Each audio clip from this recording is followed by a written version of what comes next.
Bundan 3 gün önceydi. Bizim Çilek Mahallesi'nde tanıtım standımıza, gençlik kollarımızın açtığı tanıtım standımıza silahlı, sopalı ve bıçaklı saldırı oldu.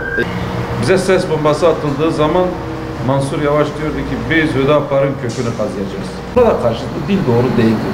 Serttir. Herkes yani kendi fikirlerini, kendi düşüncelerini meşru zeminde ifade etsin. Yani bu tür konularda sürekli basında, sosyal medyada açıklamalar yapmak lazım.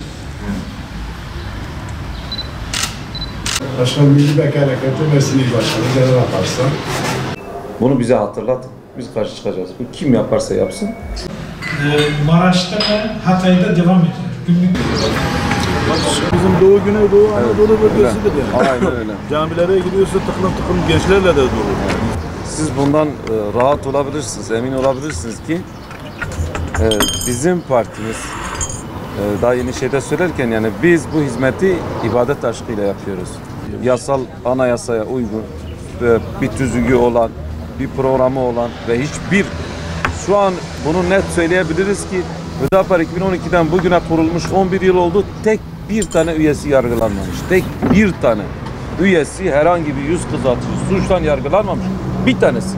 Diğer partilerin hepsine var. Hüdapar'da yok. Ve böyle bir parti olmasına rağmen kökümüzü nasıl kazıyacak acaba? Sormak lazım. Niye kazıyorsun? Bizi silahla mı öldüreceksin? Hem bunların kullandığı dil nefret dilidir. Toplumu ifsad ediyor. Toplumu bozuyor. Biz bu dili doğru bulmuyoruz yani. Biz diyoruz ki bak bize bu kadar hakaret yapmış. Biz bu şekilde hakaret yapamayız. Yani biz diyoruz bu dili terk edin. Bu dil hani bazıları diyor ya vatan hainleri. Asıl vatan hainleri bunlardır. Kimse görmüyor bunları. Yani bu dil kullanılarak toplumu, vatanı paramparça ediyor. Olsun tabii rahatsız olmuşlar. Abdullah'ı kim asmış? Şeyh Eyyubi kim asmış? Ben hangisini sayayım? İskilipli Atık Hoca'yı kim asmış? Seyyid Rıza'yı kim asmış? Said Nursi'yi şu an mezarı belli değil. Kim yapmış? Bunlar hepsi CHP'nin zihniyeti değil mi? Kesinlikle. Ama onlar zaman beraber hareket ediyor. Hani biz Kürtlerin hakkını savunuyorduk? Hani biz Kürtler ya asıl çıkışın bunlara karşı değil miydi? Kesinlikle. Onlar Kürtlere zulmediyor. Biz Kürtlerin hakkını savunuyoruz.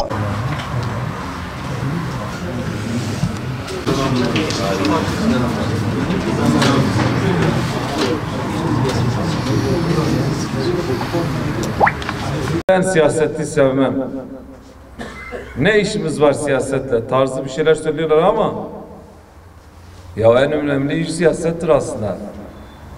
Biz siyaset kurumunu bıraksak, idareci baştaki en idarecimizi düzgün seçmezsek bu memleketi nasıl idare edeceğiz? Şimdi biz Hüdapar'ız.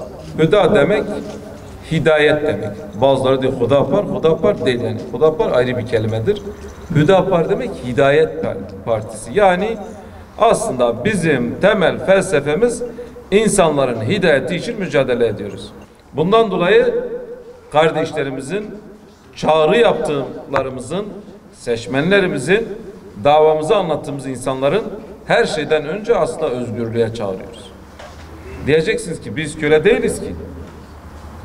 Kıymetli kardeşlerim, öyle kölelikler var ki mesela bugün insanlar uyuşturucu kullanarak aslında ruhunu köleleştiriyorlar değil mi? Ruhları köleleşiyor.